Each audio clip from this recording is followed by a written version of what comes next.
تو آئیے سنتے ہیں آج کی طلسماتی کہانی، گندم کھانے والی چڑیل۔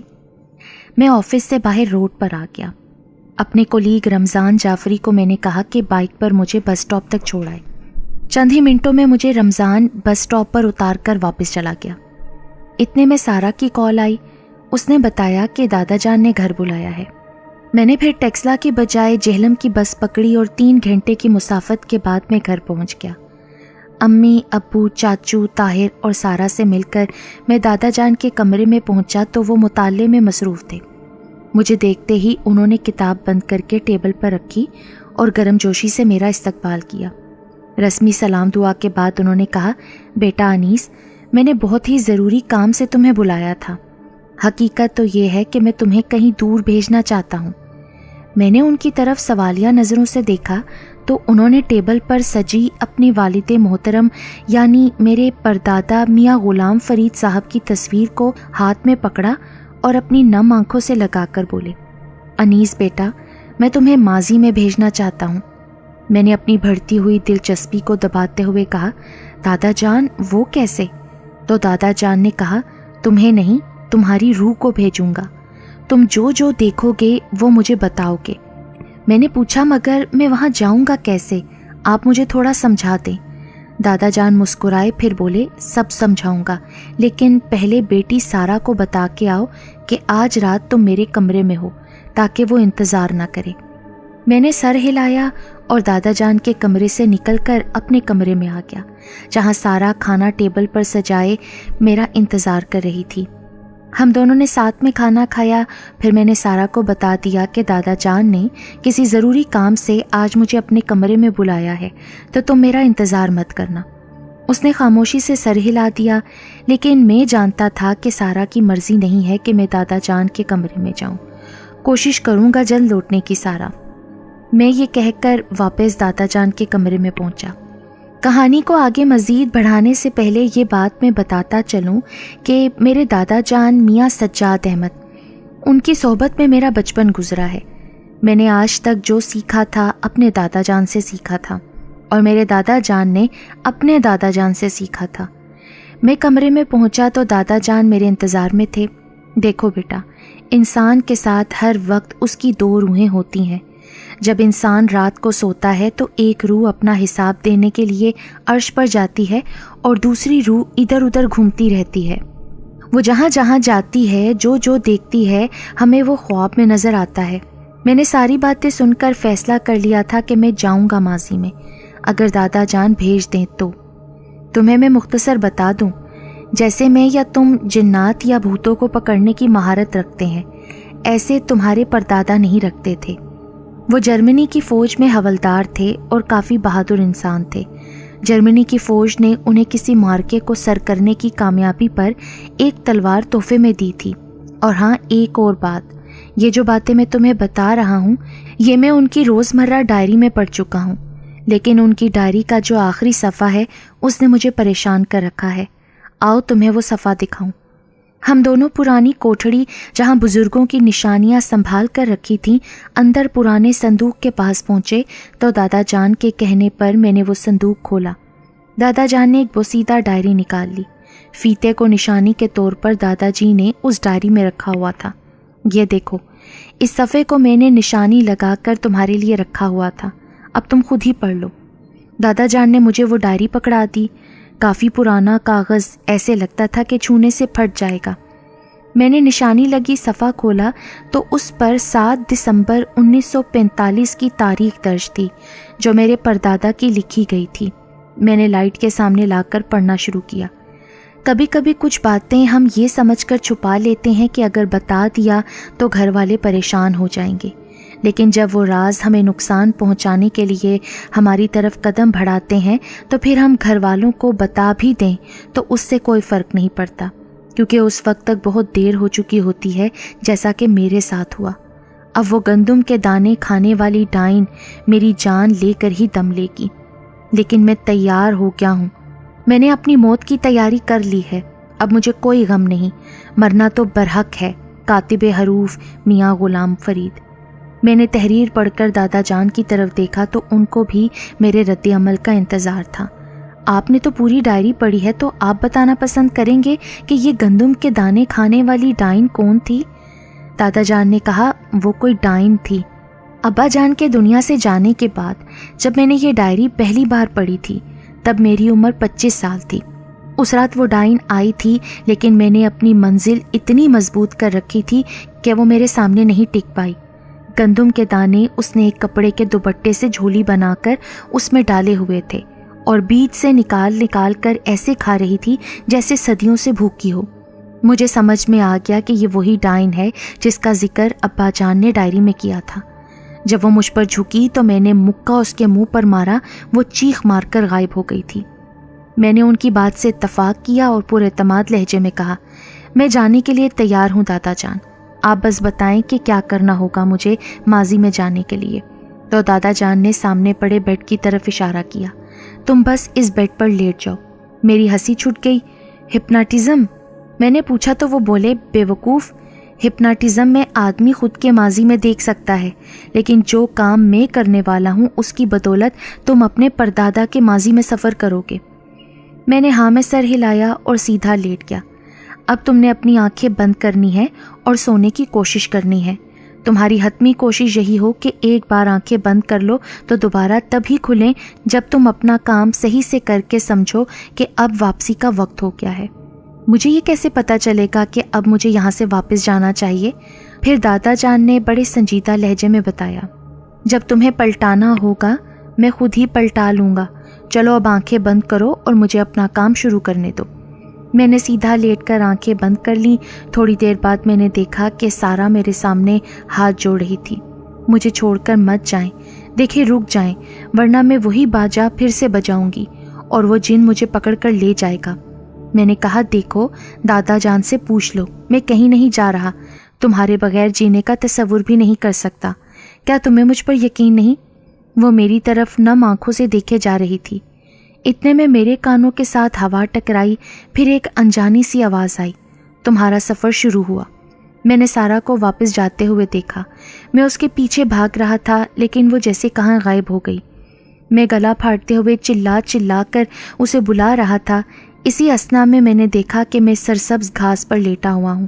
مجھے اپنے اوپر بوجھ محسوس ہوا، ایسا بوجھ جیسے میرے اوپر کوئی کھاد کی بوری رکھ دی گئی ہو۔ میں نے زور لگایا مگر میں اٹھ نہیں پایا۔ میں نے پھر اور طاقت سے زور لگایا تو میں اٹھ بیٹھا۔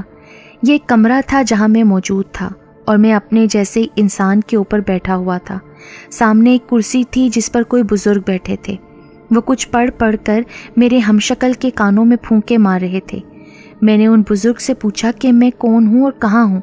وہ مسلسل پڑھنے میں مصروف تھے۔ میں ان سے چیخ کر پوچھ رہا تھا کہ میں کون ہوں اور کہاں ہوں۔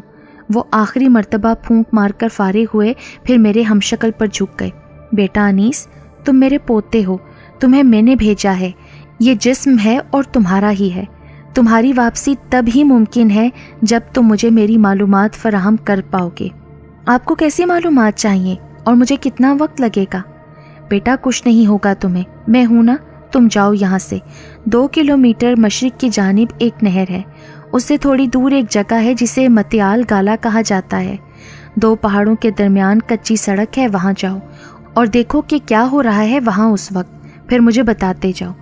میں اس سے پہلے کوئی اور سوال کرتا، دادا جان نے میرے کان میں کچھ پڑھ کر پھونکا تو اگلے ہی لمحے میں نہر سے پار اسی کچے راستے پر موجود تھا۔ دادا جان کی آواز آئی، بیٹا انیس، تم پہنچ گئے ہو میری بتائی ہوئی جگہ پر؟ میں نے ادھر ادھر دیکھ کر کہا، یہ ایک راستہ ہے جو 2 پہاڑوں کے درمیان میں سے گزر کر دوسری طرف جاتا ہے۔ دادا جان کی آواز آئی، تھوڑا آگے جاؤ۔ میں چہل قدمی کرتا ہوا کافی آگے آ گیا تو دادا جان کی آواز آئی، ابھی تک تم نے کیا کیا دیکھا؟ میں نے کہا، اور تو کچھ نہیں دیکھا، بس ایک شخص ہے جس نے ہاتھ میں ڈنڈا پکڑا ہوا ہے اور دوسرے ہاتھ میں گھی کا کنستر اٹھائے گالا اترتا ہوا آ رہا ہے۔ وہ بولے، بس اب جو دیکھو مجھے بتاتے جاؤ۔ میں وہیں کھڑا سب حرکات دیکھ رہا تھا۔ اتنے میں ایک 8 فٹ لمبی عورت اس راستے پر ظاہر ہوئی۔ وہ شخص کنستر اٹھا کر ڈنڈا دوسرے ہاتھ میں دبا کر دوبارہ چلا تو وہ عورت آنکھ جھپکنے سے بھی تیزی سے ایک چراغ میں اپنے آپ کو تبدیل کر کے ہوا میں اڑتے ہوئے اس شخص کی طرف بڑھی۔ میں نے بھی قدم تیز بڑھائے اور بھاگتا ہوا ان دونوں سے ذرا فاصلے پر کھڑا ہوا۔ دادا جی کو اس واردات کے بارے میں نے بتانا شروع کیا تو بے اختیار میرے منہ سے نکلا، اوہ۔ دادا جان نے کہا، کیا دیکھا؟ میں نے کہا کہ وہ چراغ ہوا میں اڑ کر اس شخص کی طرف جا رہا ہے۔ جب وہ شخص پکڑنے کے لیے اسے ہاتھ اٹھاتا ہے تو چراغ اڑ کر پیچھے ہو جاتا ہے، جب یہ شخص رکتا ہے تو چراغ بھی ہوا میں رک جاتا ہے، جب قدم اٹھاتا ہے تو چراغ اڑ کر اس کے آگے پیچھے گھومنا شروع ہو جاتا ہے۔ ہائے، میں نے دیکھا کہ اس شخص نے چراغ کو ہاتھ میں پکڑا ہوا ڈنڈا دے مارا۔ ایک دل خراش چیخ کے ساتھ وہ عورت دور جا کر گری جو کچھ دیر پہلے چراغ بنی ہوئی تھی۔ دادا جان کانپتی آواز میں بولے، تم بتاؤ اور کیا ہوا؟ وہ بندہ اونچی آواز میں عربی زبان میں کچھ پڑھتا ہوا میرے پاس سے گزر گیا ہے، تم ان کا پیچھا کرو کہ وہ کہاں کہاں جاتے ہیں۔ میں نے اڑ کر ان کا پیچھا کیا تو کیا دیکھتا ہوں کہ وہ دو جن ہیں جو کبھی گدھے کا روپ اختیار کر لیتے ہیں اور کبھی بھینس کا، اور بھاگ کر اس شخص کی طرف جاتے ہیں لیکن اس کے قریب نہیں جا پاتے۔ وہ کچھ پڑھتے ہوئے نہر کے پانی کو پار کر گئے ہیں۔ پیچھے سے اس چڑیل نے راستے پر کھڑے ہو کر اونچی آواز میں کہا، میں بہت جلد تمہیں ملوں گی، تم بچ نہیں پاؤ گے مجھ سے۔ میں اس آدمی کے ساتھ نہر عبور کر کے کھیتوں میں آ گیا۔ دو گدھے اونچی آواز میں عجیب عجیب آوازیں نکالتے پیچھے آئے۔ دور موجود گاؤں میں اونچی جگہ کسی نے لالٹین جلا کر چھت پر رکھ دی تھی۔ وہ شخص اس لالٹین کو دیکھ کر مسکراتے ہوئے کچھ پڑھتا ہوا کھیتوں کو عبور کر گیا۔ جب وہ محلے میں داخل ہوا تو ان گدھوں کے ٹاپوں کی خطرناک آواز ہم دونوں کے ساتھ تھی۔ میں نے یہ ساری واردات دادا جان کو گوش گزار کر دی تو وہ کہنے لگے، اب تم جاؤ، ان کے گھر پہنچو۔ میرے کان میں ایسا محسوس ہوا جیسے پھر کسی نے پھونک ماری ہو۔ تھوڑی دیر بعد کیا دیکھتا ہوں کہ کمرے میں لالٹین کی روشنی میں ایک عورت ہے جو قرآن پاک کی تلاوت کر رہی ہے۔ ان کے پاس ٹیبل پر پانی کا بھرا ہوا پیالہ موجود تھا۔ وہ عورت قرآن کریم کو چوم کر بند کر کے پیالہ لیے اس شخص کی طرف بڑھی جو تھوڑی دیر پہلے میرے ہمراہ آیا تھا۔ پیالہ پکڑاتے ہوئے اس شخص سے مخاطب ہوئی، یہ پانی دم کیا ہے، پی لیں آپ، میں ہلدی والا دودھ بھی لاتی ہوں۔ وہ اس آدمی کو پانی کا پیالہ دے کر باہر نکل گئی۔ یہ عورت کون ہے؟ میں نے دادا جان سے پوچھا تو وہ بولے، یہ تمہاری پردادی ہیں، رقیہ بھی، اور وہ شخص جو تمہارے ساتھ آئے میاں غلام فرید ہیں۔ میں نے دیکھا کہ رقیہ بی بی یعنی بقول دادا جان میری پردادی دودھ کا گلاس لے کر کمرے میں آئیں۔ اتنے میں تیسری چارپائی پر سوتے ہوئے 1 سال کا بچہ رونے لگا تو پردادا نے پردادی سے کہا، ارے مجھے دے دو، میں چپ کر آتا ہوں۔ پردادی نے اس بچے کو اٹھا کر پردادا کو دیا اور ٹیبل پر پڑے خالی گلاس اور مٹی سے بنے پیالہ اٹھا کر کمرے سے باہر نکل گئیں۔ یہ بچہ کون ہے؟ میں نے دادا جان سے پوچھا تو ان کی آواز روحان سی ہو گئی۔ پہلے بتاؤ کہ کیا ہوا؟ میں نے بتایا کہ وہ بچہ سوتے ہوئے جاگ گیا تھا اور وہ رو رہا تھا تو پردادی نے پردادا جی کے کہنے پر اٹھا کر انہیں پکڑا دیا۔ اب وہ اس بچے کو چپ کروا رہے تھے۔ دادا جان کے رونے کی آواز میری سماعت سے ٹکرائی۔ یہ میں ہوں۔ میں اس بچے کو اس کے باپ کے ساتھ دیکھ کر اپنے دادا جی کی کیفیت بخوبی محسوس کرنے لگا۔ کافی دیر بعد جب مجھے دادا جان کی طرف سے کوئی جواب نہیں ملا تو میں نے دیکھا کہ پردادا اس بچے کو اپنے پاس سلا چکے ہیں۔ وہ آرام سے سرک کر تھوڑا اٹھے۔ پہلی بار میں نے لالٹین کی روشنی میں دیکھا کہ پردادا کی شکل ہو بہو مجھ سے ملتی تھی، بلکہ یہ کہوں کہ میری شکل ہو بہو ان سے ملتی ہے۔ دادا جان، میری شکل اپنے پردادا سے ملتی ہے۔ مجھے یوں لگتا ہے کہ جیسے وہ نہیں میں ہوں۔ مجھے اپنے رخسار پر جیسے کسی نے بوسہ دیا ہو۔ چلو اب میں تمہیں اگلے دن پر لے چلوں کیونکہ ہم دونوں کے پاس سب کچھ دیکھنے کے لیے یہی رات ہے، دادا جی نے کہا، اور کچھ ہی سیکنڈ گزرے ہوں گے میں دادا جان کے سامنے کھڑا بھی تھا اور بیڈ پر بھی بیٹھا تھا۔ میں نے ہنستے ہوئے کہا، مطلب آپ نے مجھے میرے جسم سے الگ کیا ہوا ہے، یہ کیسے کر لیا آپ نے؟ انیس بیٹا، میں اگر تمہیں بتاتا رہوں گا تو وقت گزر جائے گا، ہمارے پاس فجر سے پہلے تک کا وقت ہے، چلو اس جگہ جاؤ۔ وہاں وہ چڑیل دوبارہ آئی تھی۔ میں نے سر ہلا دیا اور کچھ ہی لمحوں بعد مجھے محسوس ہوا جیسے سرسبز کھیتوں میں شام کے بعد میں ہل چل رہا ہو، اور ایک ٹیلا اتر کر جب میں نیچے پہنچا تو یہ اس رات والی نہر ہی تھی۔ پہاڑی کے دامن میں بہتی ہوئی وہ نہر نیچے اسی مٹیال گالا کی طرف جا رہی تھی۔ میں نیچے پہنچا تو دیکھا کہ پردادا بہتی ہوئی نہر کے کنارے ایک پتھر پر بیٹھے وضو کر رہے ہیں، اور ساتھ ہی وہ 8 فٹ والی چڑیل پردادا جی کی پشت والی سمت میں ظاہر ہوئی۔ میں بھاگ کر اس کے قریب پہنچ گیا۔